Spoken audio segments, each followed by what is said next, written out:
giliran orang lain ke kita, alam nashrah laka sadrak wa wada'na anka wizrak. Kalau kita lapang dada, ringan beban kita teh. Kenapa kadang-kadang punggung kita ini di sini tuh pundak kita rasanya kayak keras gitu kan ya. Kebanyakan pikiran. Pas kita dipijat, kenapa nih keras banget? Stres. Kenapa kok bisa stres? Dadanya sempit. Orang yang dadanya sempit, satu kesalahan orang aja udah bikin dia nyesek. Tapi kalau dadanya lapang, kesalahan-kesalahan orang itu gak bikin dia nyesek karena masih lapang. Kayak sebuah ruangan sempit, ditaruh satu barang udah sesek. Tapi kalau ruangannya luas, ditaruh banyak barang juga masih lapang, gor gitu. Naruh lemari beberapa masih lapang. Tapi kalau kamar mandi, taruh lemari satu udah gak bisa ngapa-ngapain kan ya. Jadilah syarhus sadar, berlapang dada dengan kesalahan orang lain kepada kita. Sehingga kita gak gampang nyesek, kita gak gampang stres, kita gak gampang nyimpen, gak gampang sakit punggung kita. Kayak gitu Allah bilang, alam nasyrah laka sadrak. Kalau udah lapang dada, wa wada'na anka wizrak, kami turunkan beban-beban kamu. Alladzi anqadha dhahrak, yang memberatkan punggungmu. Caranya gimana? Fa inna ma'al usri yusra. Inna ma'al usri yusra, fa idza faraghta fansab, wa ila rabbika farghab. Itu kan ajaran supaya syarhus sadar. Pasti ada kebaikan di sini, pasti ada kebaikan di sini. Minta aja sama Allah, minta tolong kepada Allah, maafkanlah dia. Supaya kita enggak angqadallah, enggak memberatkan punggung, enggak jadi berat sendiri gitu. Jadi stres sendiri, jadi kayak terbeban sendiri. Ini kalau orang kepada kita, kayak misalnya cara lapang dada itu kayak husnuzon, salah satu yang paling penting. Oh, pasti bukan saya maksudnya. Kadang-kadang kan kita suka baper sendiri ya. Ada yang ngomong apa, chat di grup, kita ngerasa kayak di spam gitu. Wah, ini gua banget nih yang diomongin. Padahal enggak. Bukankah kita sering dengerin khutbah atau ceramah seseorang ustadz itu, kayak ustadz itu kenal kita banget? Kok ustadz itu jadi tahu masalah saya sih? Enggak, dia enggak tahu masalah kita. Allah yang menuntun lisannya karena pengen menasihati kita lewat dia. Tapi dia enggak tahu, jadi jangan kegeeran, jangan baper sendiri. Wah, ustaz ini pasti ngomongin saya nih. Enggak, ustaznya juga enggak tahu masalah kita. Karena ada beberapa kasus yang saya pernah kayak gitu, saya lagi ngomongin apa, terus tiba-tiba ada jemaah yang kayak tersinggung. Wah, ustaz ngomongin saya nih di depan umum. Siapa juga orang saya enggak kenal orangnya. Kenapa kok persis? Saya juga sering kayak gitu kan, udah 2 tahun ini kan saya gak khutbah Jumat nih.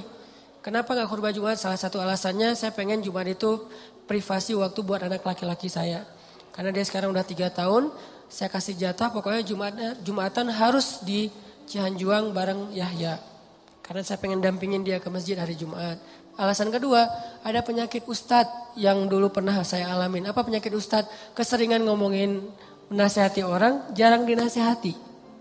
Nah, saya pengen Jumat itu waktu saya mendengar nasihat buat diri saya sendiri.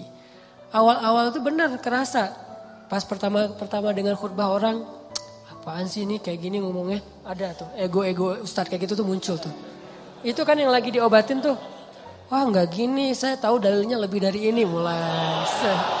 Muncul gitu-gitu tuh. Awal-awal kayak gitu, tapi astagfirullahaladzim, sombong banget sih gue. Udah. Terus kalau ada yang ngomongnya kadang-kadang kayak nggak mungkin belum terbiasa ngomong depan umum, agak-agak nervous mungkin atau agak-agak kaku gitu. Muncul rasa sombong, tapi lama-lama di recovery, diperbaiki apa? Kalau saya menghargai dia walaupun nggak bagus, nanti orang akan menghargai saya ketika saya nggak bagus performnya. Jadi pas saya duduk gitu, dia ngomongnya kayak ngebosenin banget, boring banget tuh ceramahnya, tapi saya tetap gitu. Padahal boring banget ceramahnya, tapi saya kayak menghargai. Apa yang saya maksud di situ? Saya pengen juga orang kayak gitu ke saya kalau saya ceramah. Mungkin teman-teman ada yang kayak gitu sekarang. Apaan sih Ustaz, tapi masih aja gini. Padahal boring banget ceramahnya. Kenapa? Mungkin karena saya juga menghargai ceramah orang yang mungkin belum terlalu terbiasa ceramah. Ini yang saya pelajari ketika nggak khutbah lagi. Ditambah lagi sering banget saya kayak ngerasa khotib ini kayak ngerti banget apa yang saya sedang alamin. Kayak lagi baper sama teman, lagi baper sama istri, langsung ceramahnya tentang suami kepada istri. Loh, kok tahu banget sih masalah saya? Kan sering kayak gitu kan? Itu bukan karena dia tahu loh, Allah yang maha tahu. Allah lagi menuntun kaki kita melangkah ke masjid yang khutbahnya tema itu. Dan Allah menuntun lisan ustadz untuk ceramah pas waktu kita datang tentang tema itu. Allah yang lagi nasihatin kita lewat lisan seorang ustadz. Jadi jangan baper. Gitu juga ke teman. Bukan dia tahu masalah kita, pengen nyindir kita, pengen nyepet kita. Enggak sama sekali. Jadi legowo. Syarhus sadar. Salah satu caranya husnuzon. Ini bukan yang cewek-cewek juga. Kalau lagi ngobrol sama teman-temannya, tiba-tiba ada yang kecelutukan ngomong apa. Jangan langsung diem. Wah ngomongin saya nih, pasti saya maksudnya. Belum tentu, husnuzon aja. Mungkin dia emang gak tahu masalah kita. Teman-teman yang lain tahu kecuali dia yang ngomong nih. Berarti jangan-jangan kita udah baper habis-habisan, udah habis air mata kita nangis sepanjang malam. Ternyata gak ada masalah. Kan konyol banget kan ya. Kita udah curhat kemana-mana, udah marah ke siapa-siapa, terus udah nangis sepanjang malam, udah bengkak matanya. Besok pas tabayun, maaf ya saya nggak tahu kalau ada masalah itu. Oh jadi kamu nggak tahu, rugi dong air mata saya udah 1 ember. Ini sering terjadi. Kenapa? Karena kita nggak syarhus sadar, nggak husnuzon dulu sama orang lain. Kalau misalnya menurut kita dia tahu banget masalah saya masih diomongin, oh mungkin dia silap, mungkin dia lupa, mungkin dia terlanjur ucap. Atau enggak dia pasti ngonsep tuh soalnya captionnya tuh panjang banget. Pasti dia nulis. Kalau gitu mudah-mudahan dia udah sadar sekarang. Belum sempat aja minta maaf ke kita. Yang jelas dia udah sadar. Udah minta ampun ke Allah. Husnuzon.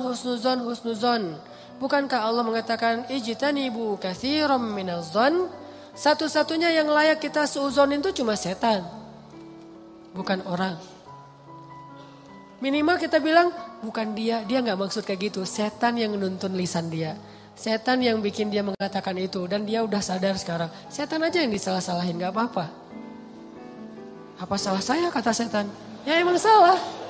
Apa salah saya? Ya kamu jadi setan gitu. Kan suuzon yang diperbolehkan buat setan doang kan. Kayak Nabi Yusha ketika lupa masalah ikan dengan Nabi Musa pas nyari Khidir. Apa kata Nabi Yusha? Wa ma ansanihu illa syaitanu an adzkurah. Maaf ya Nabi Musa, tidak ada yang buat saya lupa kecuali syaitan. Jadi yang dikambing hitamkan oleh Nabi Yusha adalah setan. Lagian kalau kita ada masalah, pasti kita ngomongnya apa? Auzubillahi minasyaitonirrajim. Setan bilang, enggak, saya enggak godain kamu aja sendiri kegeeran. Kan bisa aja gitu kan ya, tapi tetap itu udah fitrah. Nah, dia setan. Tapi kalau jin enggak, kita enggak boleh suuzon sama jin. Ada penampakan apa, nih kayaknya mau ganggu saya sholat tahajud nih. Enggak, dia cuma lewat doang gitu. Tapi kalau setan benar, enggak khusyuk, pasti setan. Enggak bisa move on, pasti setan. Wujudnya manusia. Kan setan itu minal jinnati wan nas ya, dari jin dan manusia tuh. Enggak. Bercanda, astagfirullahaladzim. Nanti saya di report, di ban lagi akun saya. Sama mantan-mantan. Banyak gening. Oke. Dari orang ke kita, syarhus sadar. Secara syarhus sadar, lapang dada gimana? Husnuzon. Dan ini gak bisa sekaligus, teman-teman saya juga masih belajar husnuzon. Oh mungkin. Iltamis li akhika alfa uzrin. Cari 1000 alasan buat saudara kamu. Kalau gak bisa gitu minimal cuek. Arti cuek gak usah dipikirin. Gak usah dibahas. Kadang-kadang ngebahas satu masalah sebetulnya cara lain buat setan untuk bikin kita gak pernah bisa selesai dengan masalah itu. Terus aja dibikin berlarut-larut. Kayak ada teman kita habis ada masalah sama temannya yang lain. Gak usah dibahas sama kita. Kemarin gimana masalahnya udah beres? Jangan ditanya, udah aja lupain. Begitu kita tanya dia akan bilang lagi. Ya tuh enggak apa kemarin dia masih ngomongin saya. Oh gitu, terus kita pancing-pancing lagi tuh. Harapannya apa? Niat kita pengen empati. Padahal itu bukan empati itu. Pengennya kita berpihak sama dia. Itu enggak berpihak. Tahu enggak apa arti namimah atau mengadu domba? Kata Nabi, la yadkhulul jannah an-nammam. Enggak akan masuk surga orang yang suka mengadu domba. Enggak akan masuk surga. Nah, adu domba itu ada 2, teman-teman. Ada adu domba orang yang memang jahat.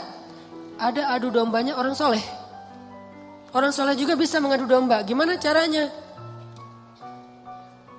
Kalau orang yang gak soleh mengadu domba, dia sengaja membuat fitnah di antara dua orang sehingga mereka jadi baperan, jadi putus silaturahim. Ini gak soleh. Insya Allah kita gak akan kayak gitu. Saya yakin gak ada niat kita ngadu domba orang.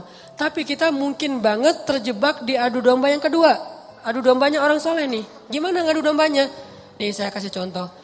Si A ngomongin si B di depan kita. Tapi gak sampai kan ke si B. Kita yang dengar, si B gak dengar. Misalnya kayak dia lagi ngejapri kita, yo dia gini. Kita kan yang tahu. Terus kita capture, kita forward ke si B. Ini aku bukan mau manas-manasin ya.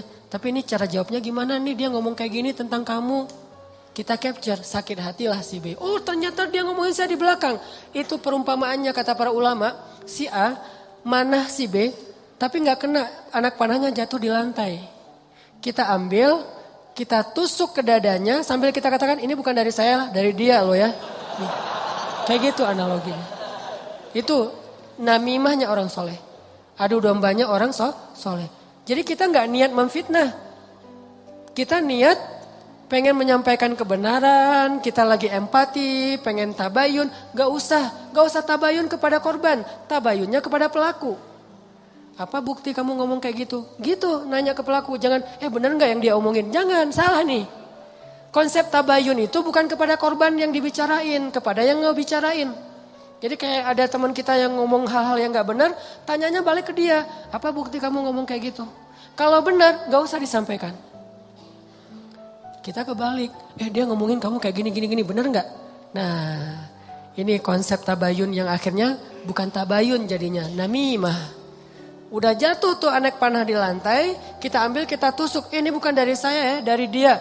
Dia terus ketusuk, makasih ya kamu udah nyampain anak panah ini ke saya. Dia emang gak bener nih orangnya. Padahal yang nusuk bukan dia loh, orang ini nih.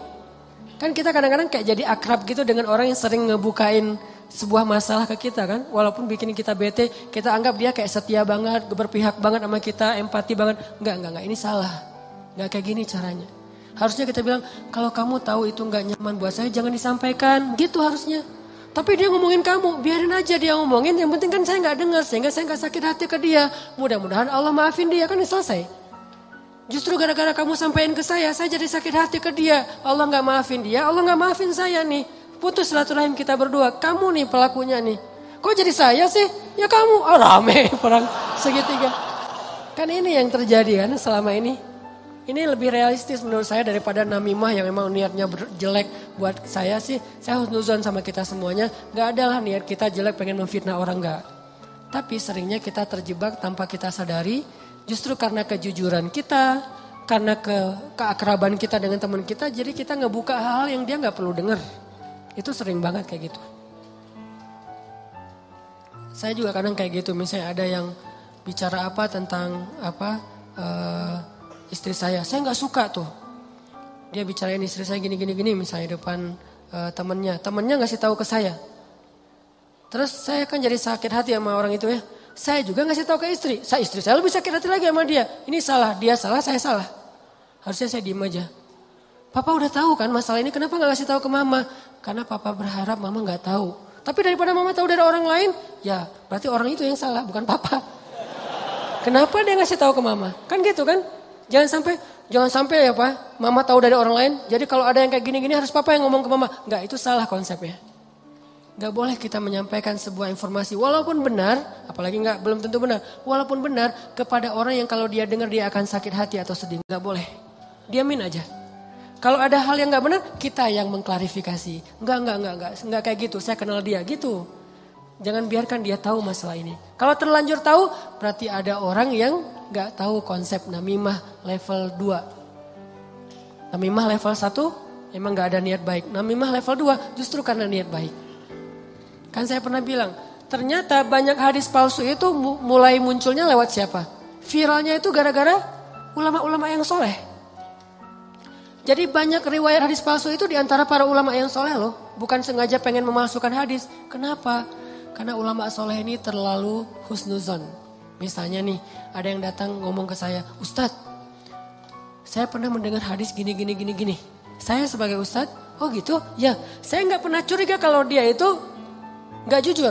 Atau kalau dia itu dengarnya nggak utuh, sehingga saya meriwayatkan lagi. Orang dengarnya dari saya juga nggak curiga kalau saya akan main-main dengan hadis kan, sehingga tersebarlah hadis palsu. Bukan karena ada orang yang jahat, ada memang sebagian hadis palsu gara-gara penjual pedagang. Biasanya hadis palsu itu pedagang, penguasa dan ulama. Ini 3 penyebab hadis palsu. Pedagang pengen ngelarisin barang dagangan. Siapa yang memakai jubah atau sorban 7 meter di hari Jumat, maka dia akan mendapatkan dijauhkan dari api neraka 7 kali langit dan bumi. Untuk jualan sorban 7 meter. Siapa yang makan buah ini maka dibebaskan dari sihir. Dia jualan buah itu. Ini bisa muncul hadis palsu dari penguasa. Siapa yang mengangkat seorang penguasa yang kayak gini maka Allah melaknat dia. Gara-gara apa? Saingan politik. Ulama menyebarkan hadis palsu kenapa? Karena nggak pernah berpikir orang akan bermain-main dengan hadis Nabi. Sehingga dia percaya aja kepada orang itu. Baru nanti di masa berikutnya ulama ketika ngelihat banyak banget hadis palsu mereka perbaiki. Ini riwayatnya dari siapa, ini dari siapa. Bisa jadi periwayat hadis palsu itu adalah orang soleh, ulama besar. Kenapa bisa ngeriwayatin? Husnuzon. Gak mungkinlah dia bohong atas nama Nabi. Langsung diriwayatkan balik kepada orang lain. Orang yang mendengar gak mungkinlah ustadz bohong atas nama Nabi. Terus saja hadis palsunya nyebar. Itu teman-teman. Jadi namimah mengadu domba juga bisa kayak gitu. Gara-gara kita terlalu akrab dengan teman kita. Kemarin ada yang ngomongin kayak gini. Benar gak? Siapa? Si Fulan. Tapi ini aku karena ke kamu dekat ya teman. Jadi aku sampaikan nih. Terus yang teman yang dengarnya, makasih ya udah disampaikan. Kenapa makasih? Harusnya kita bilang, lain kali jangan disampaikan ya yang kayak gitu-gitu ke saya. Harusnya kayak gitu. Kenapa kita malah makasih? Makasih ya udah nyakitin hati saya kan gitu kan ya. Bahasa lainnya mah ya. Makasih ya udah bikin malam saya gak tenang. Makasih ya udah bikin saya bete. Buat apa? Jangan disampaikan. Makanya ketika Nabi mau ketemu seseorang, seorang sahabat mencegat di tengah jalan. Ya Rasulullah, Rasul udah kenal dengan orang itu? Belum. Orang itu ya Rasul, stop kata Nabi. Kamu ingin menyebutkan aib-aib dia tentang saya? Ya Rasul, biar Rasulullah tahu siapa orangnya. Jangan, saya gak mau ketemu seseorang yang membuat saya bete duluan tentang dia. Biar saya ketemu dengan dia dan saya gak tahu apa-apa tentang dia. Jadi Nabi bisa nyaman. Ini cara Nabi menghargai orang lain. Jadi teman-teman, kalau kita ke orang jaga perasaannya, kalau orang ke kita berlapang dada. Husnuzon, maafin, lupain, gak usah dibahas, gak usah diperpanjang. Apalagi kita kayak ada kasus misalnya, ada 2 orang yang lagi punya masalah rumah tangga. Kita kayak sebagai temennya atau fansnya atau followersnya, kita kayak pengen nunjukin sikap membela gitu. Salah satunya kita bela, akhirnya kita bikin akun khusus untuk pembela si A. Yang B juga pembela si B. Akhirnya kita rame gitu. Sebetulnya kita lagi mengadu domba 2 orang suami istri ini loh. Harusnya kita kalau nggak bisa mendamaikan, diam. Biar mereka menyelesaikan masalah mereka atau selesai dengan sendirinya karena tidak ada yang respon. Makin direspon makin rame nih. Itu kan terjadi. Jangan-jangan nauzubillah nih teman-teman.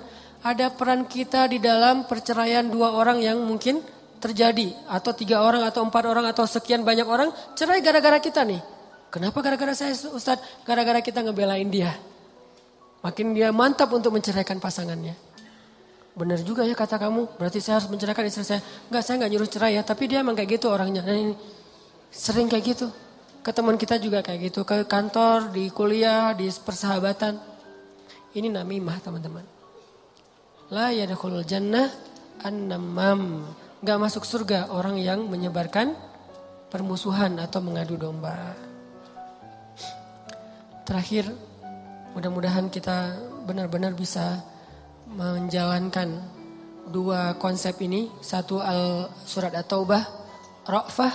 Satu lagi surat Al-Insyirah, Syarhus Sadar dalam bergaul kita. Sehingga insya Allah kita gak punya banyak masalah di antara teman-teman kita.